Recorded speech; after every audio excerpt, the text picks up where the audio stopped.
Hey Laura, I contact you from across the bandwaves of the internet, and I had some thoughts about our presentation Thursday about House of Leaves by Mark C. Danielewski, which is a story within a story within a story about an insane mother in an insane asylum with a inner city tattoo artist's son that discovers a trunk filled with the rambling writings of a strange old deceased man known only as Zapano. And said strange rambling writings are pretentious literary analysis of a strange, perhaps non-existent, film record, Blair Witch Project style, about a photographer and his family that moved to New England. Of alarm bells for anyone who likes Stephen King.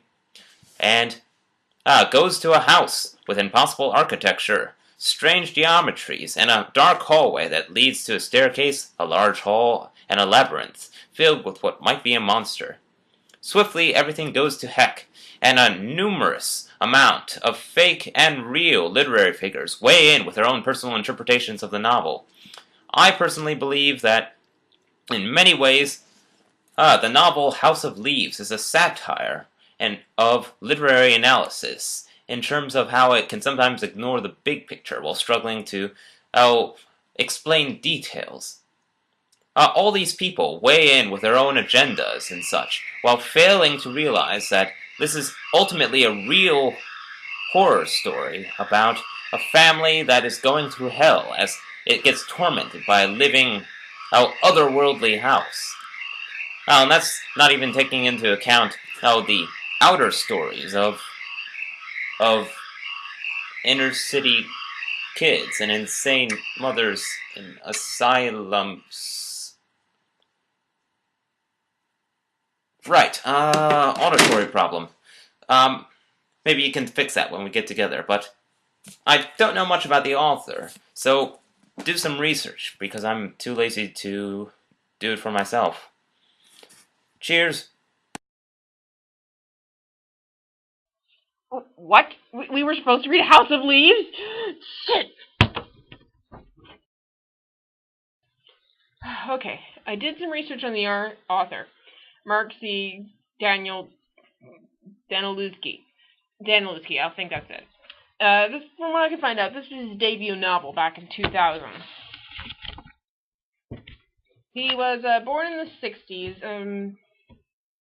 What else? Oh, yeah. And at the same time this came out, he also released another book called The Whalestone Letters.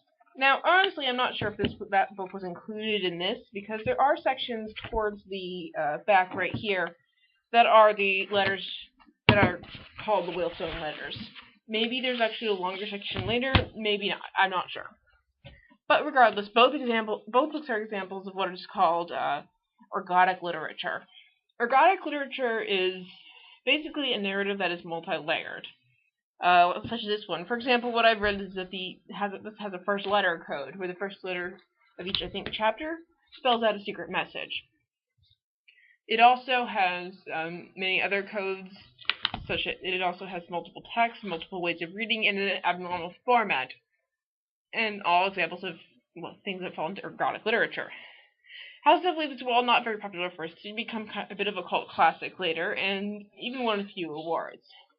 According to the book in here, it has different editions. Here, I'll show you. Right there, see? What we seem to be reading is the full color. There's also the two-color, black and white, and the incomplete. I'm not sure if those are actual editions, because supposedly no one can find an incomplete one. But then again, it may just be the author screwing with us.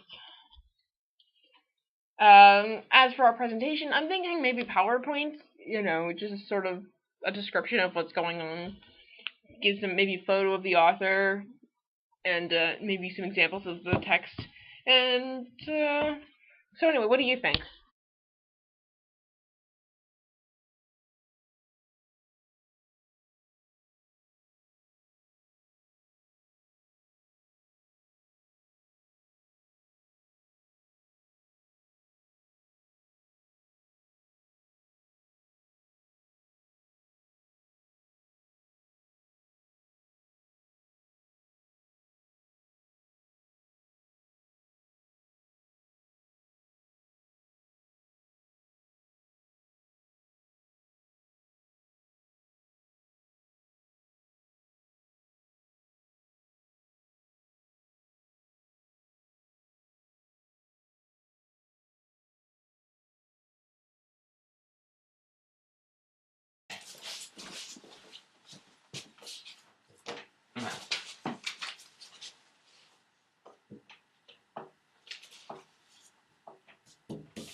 Hey, Laura.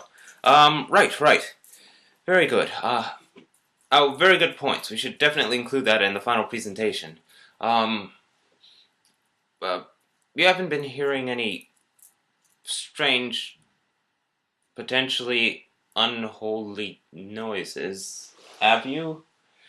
Well, it's nothing, but, like I said, we should include those in the final presentation, but I also think the most important theme, just thought of this, that we should include in the presentation involves, well, the theme of labyrinths and mazes. It's implicit in the book House of Leaves, right down to the very cover.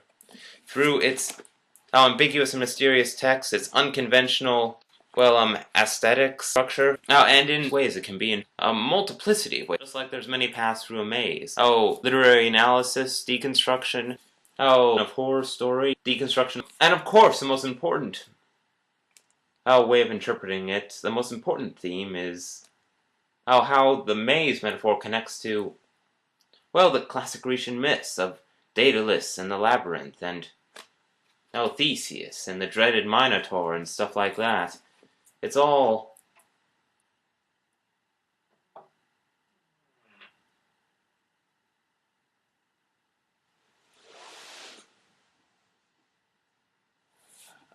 uh, uh, uh, I'll be right back. Should only take a moment. Right. Power of Christ compels you. Hey Coleman, I'm sure you're wondering how my break's been going. Well, it's been okay. I mean, I did get to volunteer at the animal shelter. That was fun. Lots of cute kittens. Anyway, I did get a bit farther on House of Leaves. You know, it's the strangest thing. Ever since I started reading this book, it's like, I don't know, I feel like there's this shadow following me. And things disappear. I mean, I lose things all the time, but this is more than normal. So, anyway, we need to talk about this. I put my... Oh, it's probably nothing.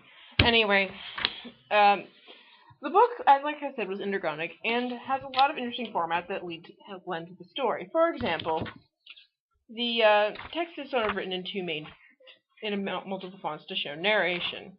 The most frequently used are Times New Roman here for Zampano, and the sort of courier down here for Johnny. It also later on, towards the early beginning, does this, where it has like sideways text, and then, well, right here it's actually black, but earlier on, text inside this. And the weirdest thing, this is backwards, this is frontwards. This is the same text as this, but in reverse. It's really wild, and it does give the impression of going through a labyrinth, which kind of helps with the book. In fact, later on, they have stuff like this.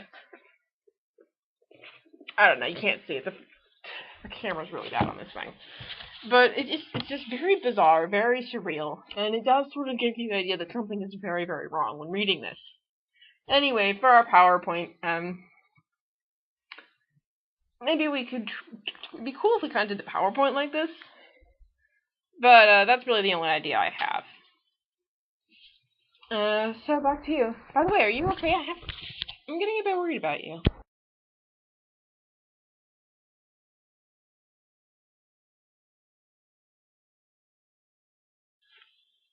All right. No reason to panic. Just need to inhale and be calm. Holy Jesus, Jiminy, Judah, Saint Germain. Laura, if you're hearing this, I'm in a maze, a very cold and dark maze, and I think there might be zombies in here with me. Now, if you can hear me, it's too late for me. Just go, live your whole life, the life you always wanted. Be happy, and whatever you do not keep analyzing the book. Oh, we were fools who thought we could pull the heavens down to us with our own bare hands, and now we will pay the price for our arrogance. Oh, woe is me. Oh. Oh, what? You're okay? Are you okay? Well, of course. Of course. I'm perfectly fine. You're fine too. Mm-hmm. Completely intact.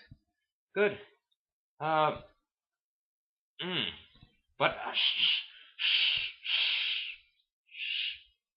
there are zombies in here with us. I haven't seen any zombies. I heard their moans. No. Their horrible moans. No, Coleman, this is an ever-changing parallel dimension of terror. They all moan. Point. Actually, I suppose we're safe in here. Apart from being doomed for all eternity. Well, actually, What's that? this is an arcstone. An oxstone. An oxstone. I thought such devices were lost after the collapse of the 13th pillar of Atlantis. At the hands of the armies of Dagon, entire empires have risen and fallen in search of even a rumor of such a thing. Where did he get it? $6 on eBay. Oh. So, ready to go? Yeah, let's blow this trans-dimensional joint. Deus Ex